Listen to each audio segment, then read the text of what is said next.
CD 10. They walked in silence for a while, and then Jeannie said, "Haven't you got a sweetheart to see on a Sunday, Billy?" He gave a shy grin. "I did have, but she fell out with me." "Did she? Why was that?" The more Jeannie got to know Billy, the more she liked his openness and genuine friendly manner. "I blotted me copybook," he said. "You remember when we came to Scarborough that day and you met Harry?" How could I ever forget, she thought, recalling that sunny day when Harry had stood in front of her as she mended the nets. But she just nodded and gave a murmur of assent. "Well, she took umbrage at that, said we'd gone looking for girls." He pulled a wry expression. "We had, but only larking about, really. Nowt happened, but she didn't believe me. She hasn't spoken to me since." "I'm sorry. Do you still care for her?" "Aye, but there are other difficulties as well. Her, family. Don't think I'm good enough for her." "Oh, dear," Jeannie sympathised. "Life isn't always easy, is it?"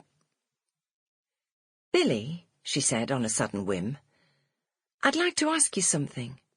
He nodded. "Ask away." She swallowed.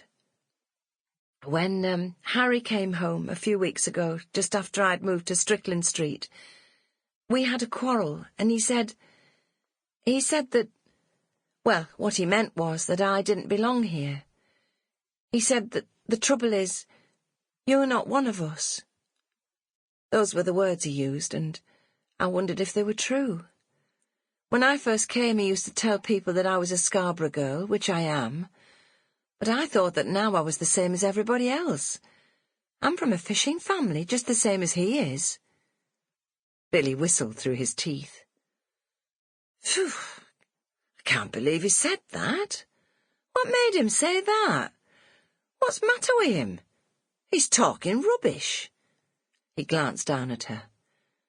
"Everybody who lives on Hessel Road migrated from somewhere else at one time, or at least their families did, and not only from Hull.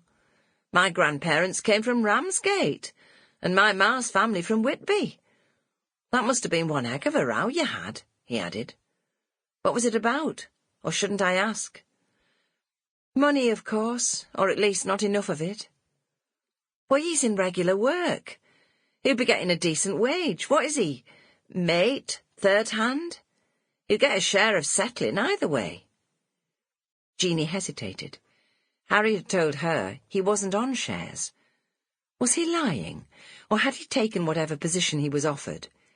He had enough experience under his belt to be second-hand, but he told her that he earned less than 15 shillings. Did he mean that he was fourth and hadn't told her? "I don't know," she admitted. "I'll ask him when he gets home. His ship's due any day." It was the non-reply, the sudden silence that descended as she spoke, that made her turn to face Billy. "What?" she said. "Have you heard?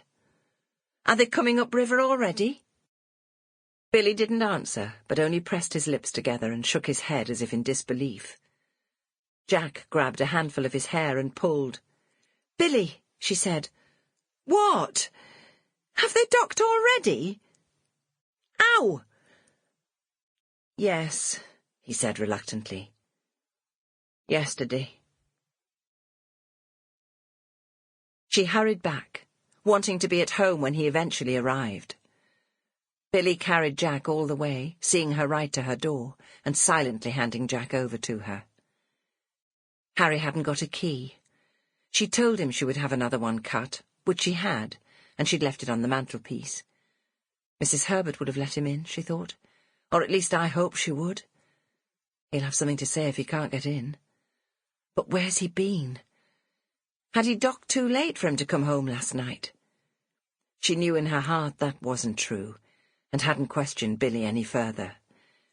If Harry had arrived late, why hadn't he come home this morning? She was simply clutching at straws, hoping that her worst fears would not be realised. She built up the fire, made up... Sample complete. Ready to continue?